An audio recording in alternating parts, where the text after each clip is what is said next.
Hello class, today we're going to be talking about topic 1.8, which is combine and composite function. Now the question is, how does the combination of function affect their properties?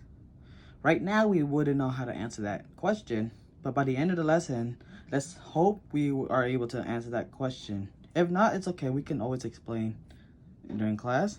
So let's start. The first thing we're going to talk about is arithmetic combination. Now there's 4 arithmetic combination, and you're like, what's arithmetic combination? Don't worry, we're gonna go over some formulas, and then we're gonna do some practice. First, it shows the sum, which is f plus g of x, which equals f of x plus g of x. This just states that when you see this, just remember that it is similar to f of x plus g of x. And you're gonna know how to use it later. And if I'm going a little too fast, it's okay. You could either pause the video to write notes or slow down the video, whatever makes you comfortable. Now let's continue. Now we're gonna talk about the difference, which is f minus g of x, which equals f of x minus g of x. Now let's go to product, which is f times g of x, which equals f of x times g of x. And lastly, there's the quotient, which is f divided by g of x, which is basically f of x divided by g of x. Now you're wondering, what is this formula for? We're going to head to some practice to see. And so this is example 1, which we're going to touch on the sum and the difference that we just saw of 2 functions.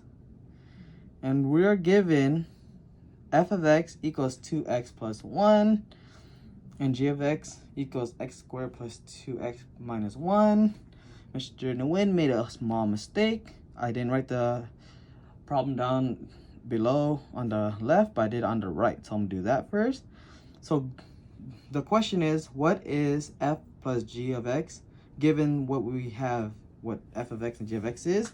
So I like to start off by showing this, making this to this, so we could see how it's happening, which is this f of x plus g of x. And once we have this, we just replace what f of x and g of x is. So f of x is this, and here it is. And I did it on red because f of x was red here, and g of x is navy blue. So 2x plus 1, that's f of x, plus g of x, which is x squared plus 2x minus 1. After we get that, we just combine like terms, and then we get x squared plus 4x. Simple enough. Now, let's do this one.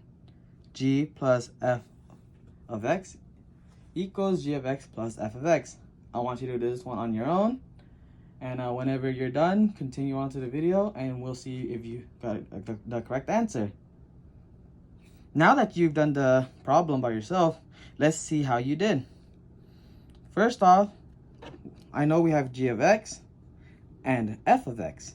So all we got to do is replace g of x with what we were given here, and f of x with what we were given here, which is x squared plus 2x minus 1. That is g.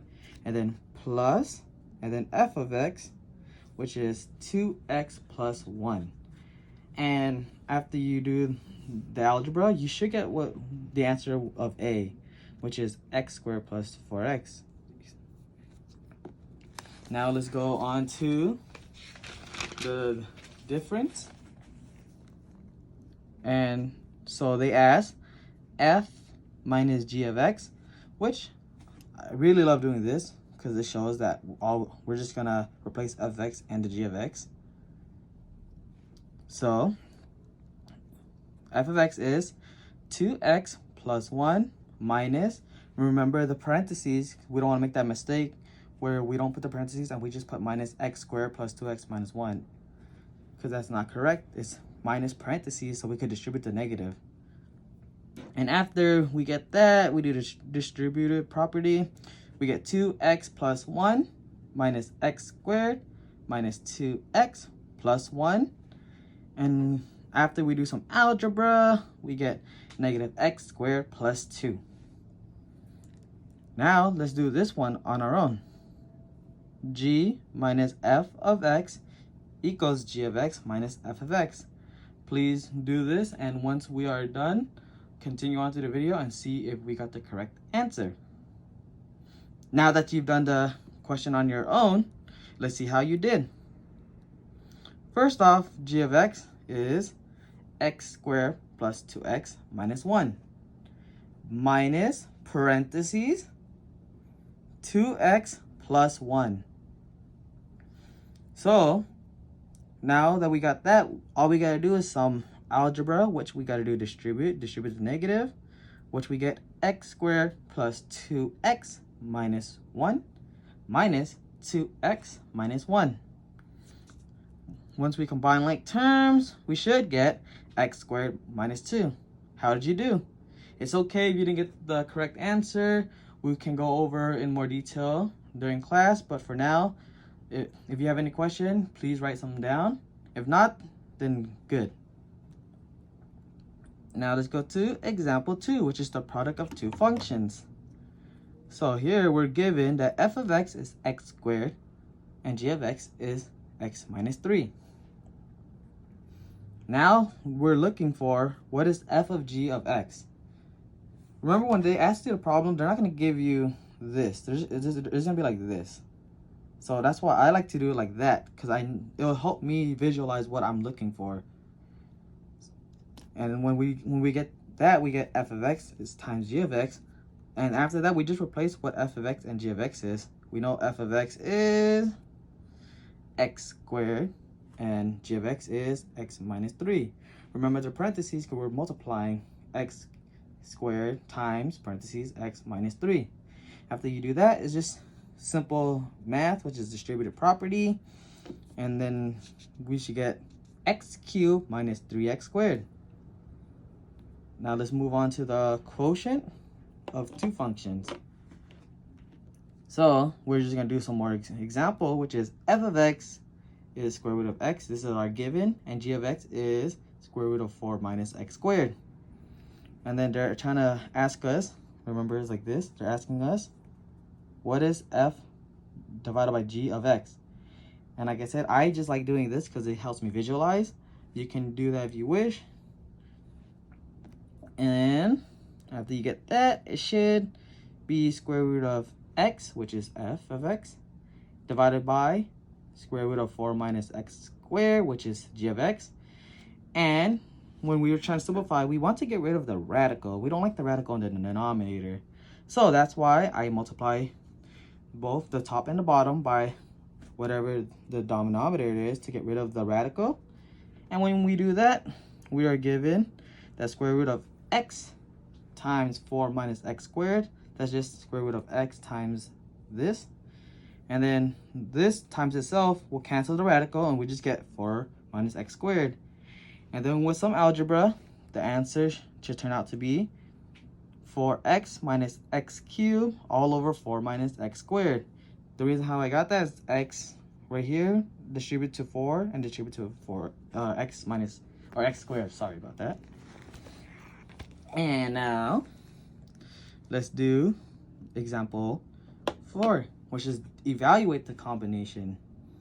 You're like, what am I talking about? Don't worry. We're going to continue right now to see. So we have f of x equals x squared plus 5. And g of x equals square root of x. Now we're going to look for a. So they want us to find what f plus g of 4 is. So instead of x, they're asking for 4. Don't be confused. Just remember, just see it as x for now, okay? So I put it at equal f of 4 plus g of 4. And once I do that, I put the equation first. So we know f of x, or f of 4, which is x squared plus 5 plus square root of x. And then because they gave us the number 4, whatever we see x, we just replace it with 4. So that's what I did here. So now it's 4 squared plus 5 plus square root of 4. And then with math, we know 16 plus 5 plus 2. And then we just add it up. which is 23. Now, I want you to do this one on your own. Given g minus f of 9, and we know what f of x is, we see it on the top. So please do it on your own, and when you're done, continue on through the video, and let's see how you did.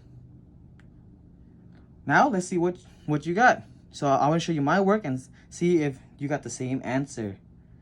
So I put g of 9 minus f of 9. I love doing that. And once I do that, I replace g of 9 with square root of x minus parentheses x squared plus 5. Remember, don't forget the parentheses because that's a common mistake I see. And after that, I just replace all the x's with 9s. So square root of 9 minus 9 squared plus 5. After you do some simplification, you know square root of 9 is 3 minus parentheses 9 squared is 81 plus 5, which is 86.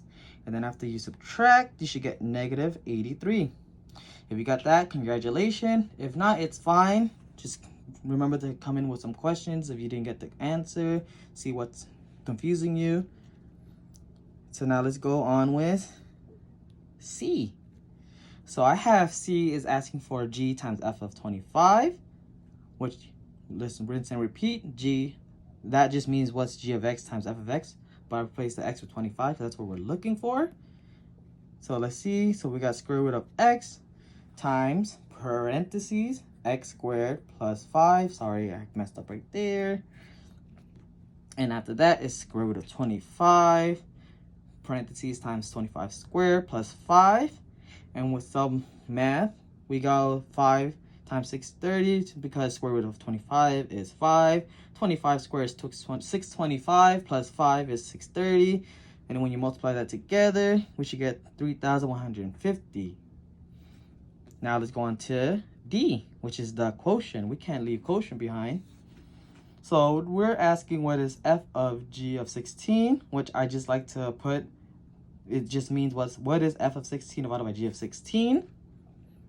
After that, we show some simple math, which we replace the f of 16 with x squared plus 5, because that's what f of x is.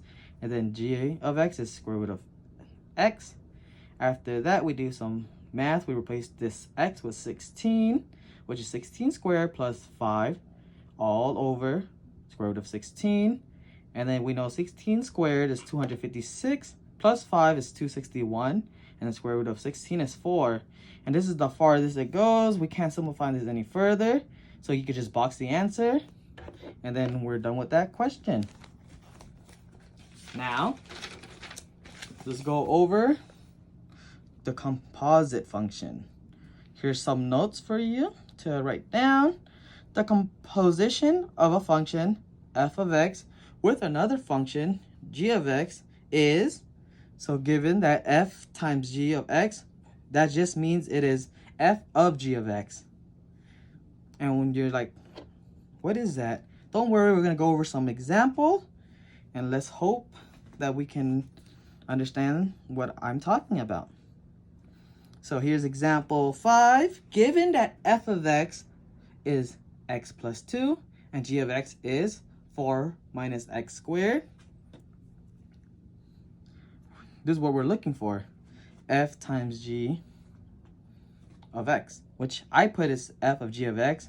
And there's two ways you can see this, which I'm going to show you. So right here, you can either see it as f of 4 minus x squared. I got 4 minus x squared from the given, which is g of x. So I just replaced g of x with 4 minus x squared. Or you could put f of x, which is x plus 2, but replace the x with g of x. Regardless of how you see it, both will give you the same outcome, and it's similarly the same way. What I mean by that is, see, 4 minus x squared plus 2. We get that because when we put x plus 2, we just replace the x with 4 minus x squared, which is right here. And with this, we just replace g of x with 4 minus x squared, which is right here. And then when we do that, we should get the same answer, which is negative x squared plus 6. So let's do this one on our own. Instead of f times g of x, we're looking for g times f of x. So whenever you're done, please continue to the video and let's see how you did. Now that you've done the question, let's see what you got.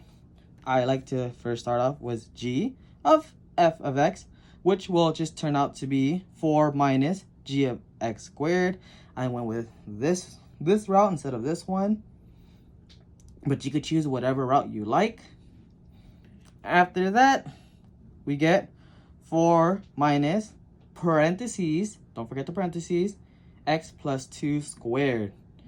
And after that, it becomes 4 minus x squared plus 4x plus 4, because we're multiplying x plus 2 times x plus 2.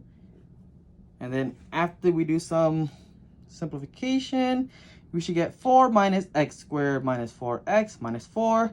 Combine like terms, and then the thing we were left with is negative x squared minus 4x. C is a funny one. This one is a really funny one. It can be confusing, but it in reality is really simple. So we are asked what is f times f of x, which is just f of x. What does that mean? So f of x was x plus 2, correct? Now we just replace the x with f of x.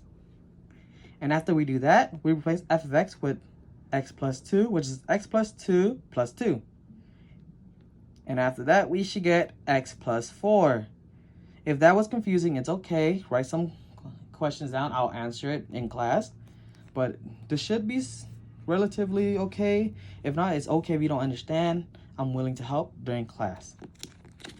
Now let's go on to the final example, which is evaluate the composition. So remember when instead of x we put a number? Now we're doing it with this one as well. So given that f of x equals 2x plus 5 and g of x is 4x squared plus 1, solve for 4 times g of 1, which I said is equal to f of g of 1. So we know f of g of 1 is, replace the g of 1 with 4x squared plus 1, but we know we replace the x with 1 because that's what we're given. So it's f of 4 times 1 squared plus 1. We know 1 squared is 1 times 4 is 4 plus 1 is 5. So now we got f of 5. Now that we got f of 5, now all we got to do is get this and replace the x with 5. And I did it right here, which is 2 times 5 plus 5. And when we do the math, it should be 10 plus 5, which is 15. Now let's do this one on our own. Whenever you're done, continue throughout the video and see how you did. Now that you've done the question on your own, let's see how you did. So start off with putting g of f of negative 1. And then after that, we replace f of negative 1 with 2 times negative 1 plus 5. From up here, we can see that it's 2 times negative 1, which is negative 2, plus 5, which is negative or positive 3. Sorry about that. And after that, we replace g of 3 with the given of g of x. We'll replace the x with 3. So here we do 4 times 3 squared plus 1. With PEMDAS, we know we do exponent first. So it should be 3 squared, which is 9, times 4, which is 36, plus 1, which is 37. If you got that, congratulations. If not, it's fine. We can go over, have some questions down for me. Well, this is the end of the notes. So if you have any question, please come in to class with a question. And if you do not have a question, I will assume that you will be able to answer any question given, that you have gotten every question in this notes correct, and you'll be able to answer the beginning question, which is this one, remember? How does the combination of function affect their property? So thank you for watching and have a wonderful day.